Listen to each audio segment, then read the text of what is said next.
Ассалаумағалейкум қазақ про арнасы. Бүгін біз тиктокта қалай комментарияны өшіріп тастауды үйрететін боламыз. Осылай бірінші тикток арнамызға кіріп аламыз.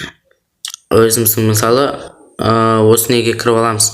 Аккаунт профильге кіреміз. Төбедегі үш жашықшаны басамыз. Және де осы жерден настройка конфиденциальности дегенді басамыз. Тілім келмей жатыр, кешіріңіздер. Осы жерден конфиденциальность дегенді басамыз. Тілім келмейді, кешіріңіздер. Сонда да дәл осы жерден осылай түсіреміз. Комментария дегенді дәл осылай басамыз.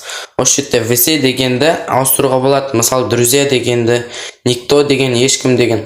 Мысалы, друзья дегенді басатын болсақ, біздің комментариямызға тек друзьямыздағы адамдар ғана комментарий жаза алады. Егер сізге ешкім друзьяңызда болмаса, ешкім жаза алмайды. Никто деген басатын болсақ, ешқандай адам жаза алмайтын болып қалады.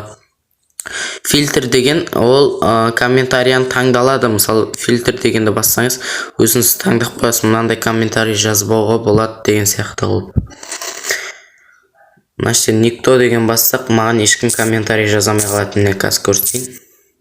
Осын қойдым. Комментариялар тұр, бірақ ендігіде маған комментарий ешкім жазамайды. Міне. Первым дейді. Дәл осылай тұрады, комментарий жазылмайды. Ал егер қайтып кіріп, конфиденциальности дегенді басып, комментарияны басатын болсақ, весе дегенге қоятын болсақ, міне қайтып көреміз комментарияны. Міне.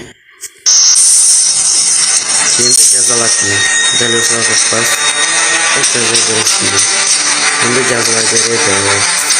Дәл осылай істейсіздер, короче, достар. Және де ендігі жолы біз қандай видео салсақ болады, сіздерге не қажет, соның барлығын комментарияға жазып кетіңіздер.